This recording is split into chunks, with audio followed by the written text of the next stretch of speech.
Frühlingslied für heute, wunderschönes. Wenn die Vöglein wo sitzen, die verwarten wird, weil die mal da.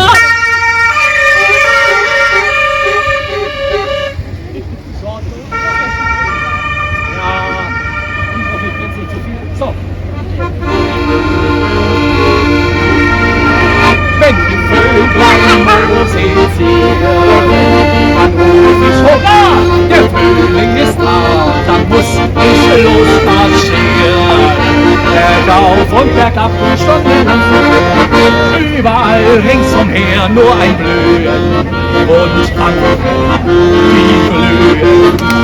Überall ringsumher nur ein Schwärzen, Dankeschön, und Herzen vom Seligkeit.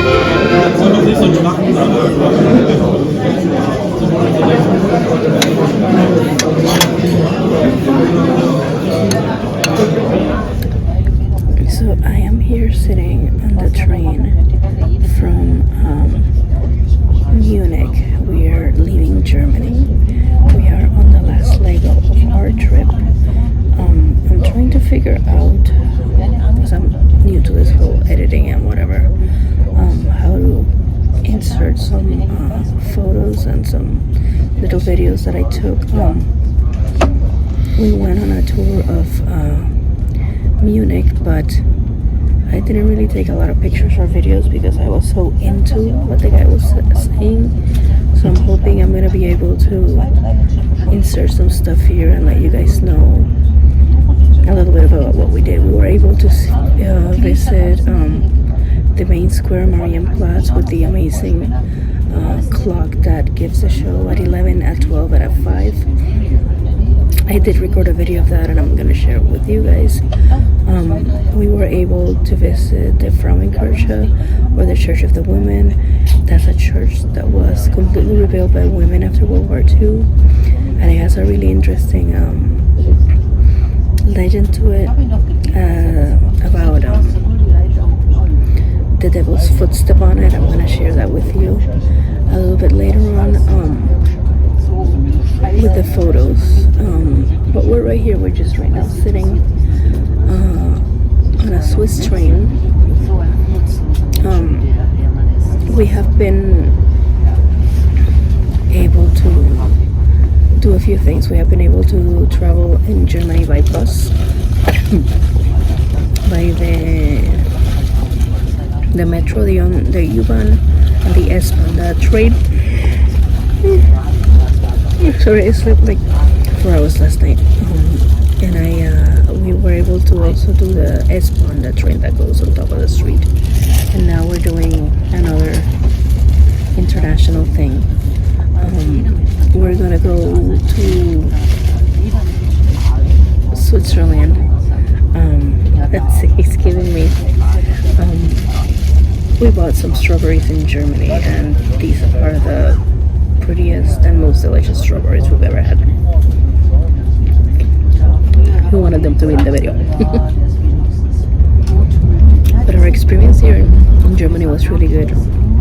The Airbnb we stayed at was amazing. It was very well localized. We walked like 8 minutes to get to our train station, and the trains are very much on time. Public transportation is on time. Yeah, it was definitely. This is definitely a place I would like to come back to. Not necessarily Munich, but Germany in general. I would like to come back to. The trains. I would say that the Swiss trains are nicer than the German trains. Not that the German trains have anything wrong with them, but the Swiss trains are way, way nicer. Like, we're sitting right now in second class, and these seats are like crazy comfortable. So yeah, I just wanted to get the final video of this trip started. This might be a little bit of a longer one. Today is Thursday, March 14th. It is, what time is it? It's 7:20 in the morning. Germany time. went to bed like at midnight because I was doing laundry, and then woke up at 3:30 so we could leave the house in order and pack our bags. We had an Uber pick us up at 5:30 to go to the train station, so we were just there early and relaxing a bit, and now we're on our train. I'm gonna be, of course, sharing with you some of the views we're gonna get here. It's a little foggy right now, so there's not that much to see, but as soon as it clears up, you're gonna be sick of it. You're not gonna be sick of it. That's why you watch my videos, because you like them. But that's all for right now.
This has definitely been an adventure. The people here from the train, they had we were stuck for so long, they gave us like a free drink, and I went to get, you know, I didn't have any coffee yesterday, believe it or not, and I hadn't had any coffee yet today, so at least I'm caffeinated and ready for adventure. We had some food left over, so we packed it, and that's what we had for breakfast. It was kind of early for me to eat when we left the house at 5:30, but we had some breakfast while the train was stopped. We had some food and some bread. We have some water with us. I'm glad we came prepared like that. You know, I'm gonna show you guys in just a moment a little bit of the scenery that's around us.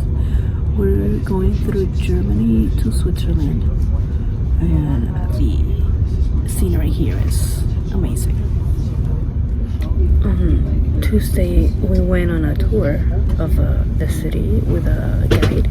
His name was Luis. He was a Mexican living in Germany, so we did the tour in Spanish which was very, very good, and he took us all over the city center. They have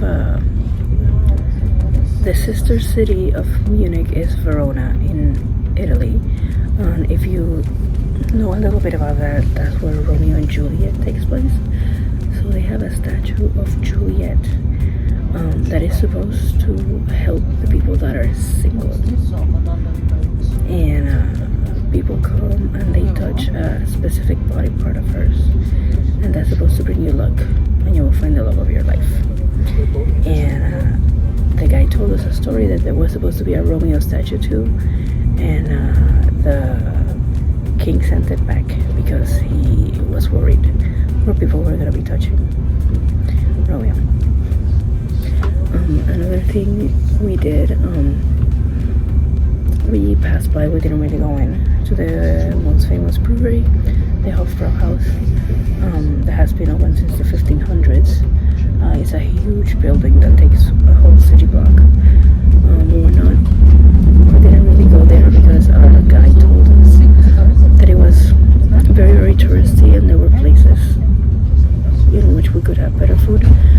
He gave us a recommendation of the Augustiner right in front of the Frauenkirche of the Church of the Women.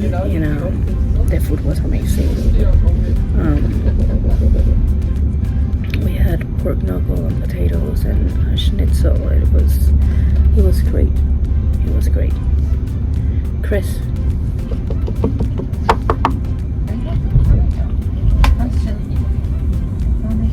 We passed the accident area. You didn't see it. What was it? It was there were people cleaning debris. A car? I don't know. There wasn't a car. So sorry for the tangent. We were stopped for like 2 hours because of an accident and we just passed the area. We don't know exactly what happened. Hopefully nobody got hurt. So I was saying in front of the Frauenkirche, and the food was amazing. The guy told us that Pope Benedict XVI, Joseph Ratzinger, that was the bishop of that church, that was his favorite place to go eat between masses. And we did go and it was delicious. I will share with you guys a little bit of what we ate. Then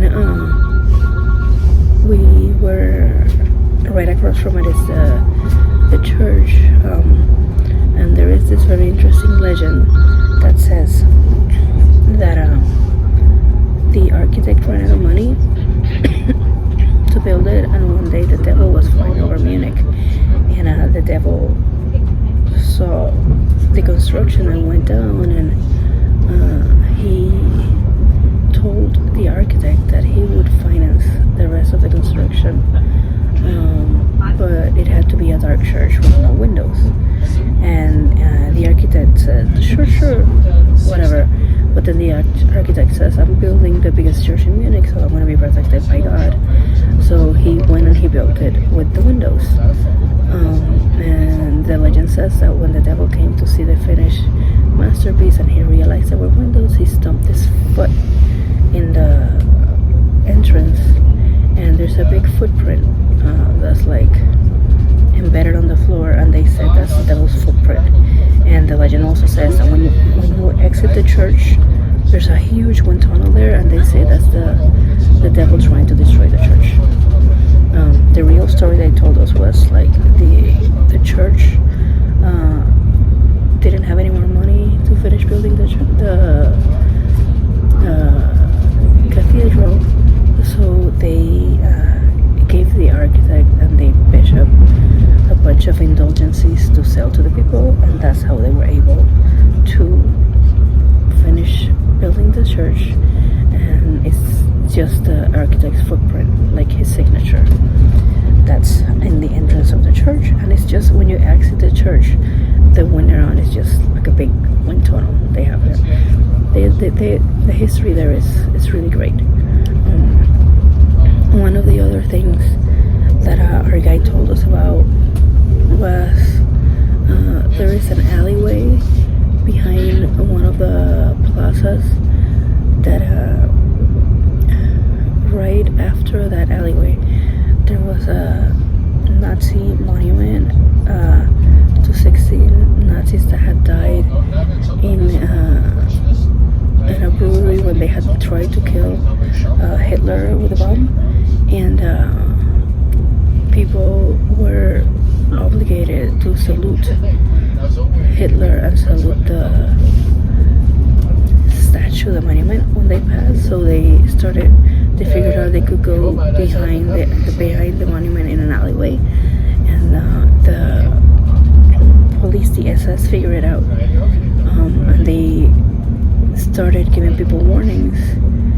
And after the third warning, they would send you to the Dachau concentration camp, which we went to. The Dachau concentration camp was like a very, very heavy place to be. Yeah. I'll talk to you guys more about that. So yesterday, that was Wednesday, we took the inner city train to the Dachau concentration camp. That is about an hour. I'm sorry.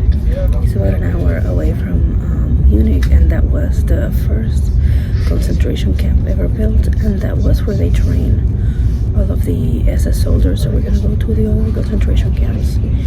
And once you get to the Dachau train station, you could either walk the footsteps of the people that were interning in the camp, or you could take a bus. We decided to head there doing the walk. They have a lot of historical markers, a lot of information on the way, and it's really an experience that if you ever have the opportunity to visit one of those places,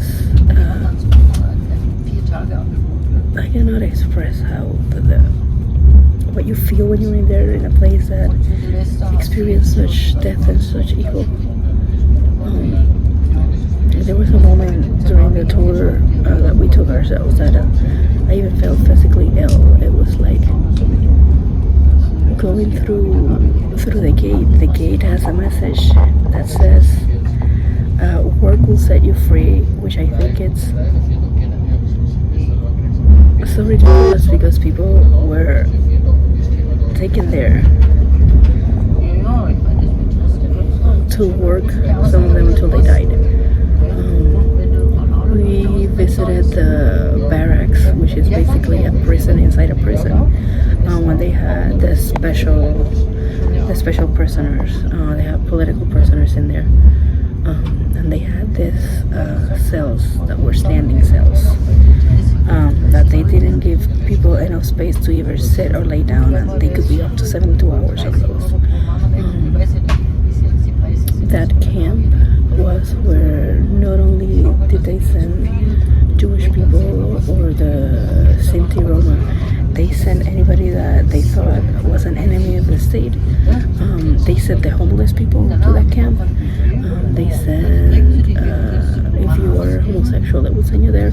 Like, that camp was a horrible, horrible place. And it was, like I said, the first one that was ever constructed, and where all the guards trained to work in the other camps. Right at the end of the walkthrough, they have some very beautiful temples of different religions, like to pay respects, so you can go and pay respects to the victims. And then right at the end of the walkthrough is the crematory and the gas chamber. It is very, very, very impressive to be able to stand where those people stood before taking literally their last breath, and how that they were taken to the crematorium, burned, and then their ashes were just disposed in a common grave. They just threw their ashes there, and it's very, very impressive. It is very sad that happened, and yeah, it definitely was an experience. You might have heard it through the video, but I just had to stop because of the emergency alert system started ringing on our phones, but thankfully it was just a test. It was a little scary, after a 2 hours delay. I was like, what's going on? But everything's good. It was just a test of the system. So yeah, and then after that, when we exited the concentration camp, we came back on the bus. So we did most of the Munich transportation system. We did the intercity train, we did the big train, and we did the metro, and we did buses. So kind of exciting that we were able to do that. And now we're on a train to Switzerland, and for a moment when we were stuck, I thought that our plans were gonna be kind of like but everything is gonna work out apparently. So I'm not gonna tell you guys where we're going yet. I'm really excited But I don't think I'm prepared with how cold it's gonna be where I'm going now, but I'll survive. So really quick here, I'm showing you guys, we are on our train that's gonna take us to our main destination today. We are, let me see, where are we? We are right here in Landquart. We're in Switzerland right now. So we have a couple of stops. We're gonna be coming all this way. We're gonna be going through aqueducts. We're gonna viaducts, and we're gonna go to St. Moritz.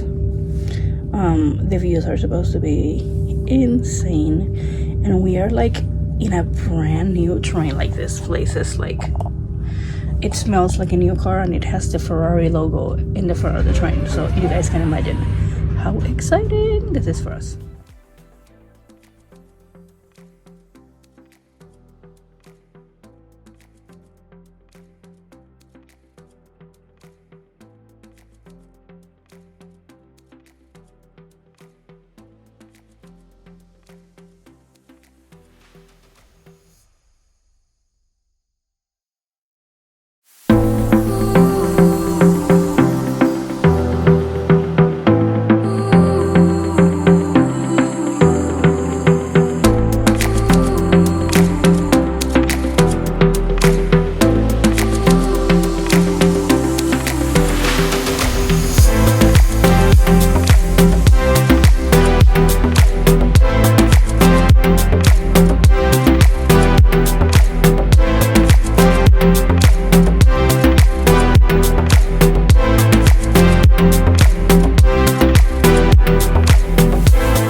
Okay, so I am out of breath. The elevation here is insane. We are in St. Moritz, Switzerland. This is the culmination of our trip, and this place is, look at those mountains. This is insane. I'll show you guys. It's the church, the palace, but these mountains, oh my lord. I have always told my husband that Alaska was #1 in my list of places that I've ever visited in beauty. Alaska, look at this. This is Alaska's the little sister of St. Moritz. We were lucky. This is not too crowded. This is low season, and there's not a lot of tourists. The bad thing is almost everything is closed, but we were able to have a meal, and Switzerland is super expensive, so we're just here visiting. We're able to get on our train to head back to Zurich, because tomorrow we go back home. It's always good to go back home after having these adventures. Look at this. This is insane. Insane.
is a really cool thing we found when we're about to leave Zurich Airport. They have this observation deck to get some fresh air. Show the recycled glass. And then they have the decoration here is recycled glass. It's so pretty. And they have like the sitting area, and they have like a kids' little playground that has this airplane that the kids, you know, it has like little monkey bars. It has like Swiss Air. They can sit in there, and the back is a slide. So that's like a little, if you have a couple, like an hour or more within your, between your arrival to the airport and the travel time, it's nice here to get some fresh air.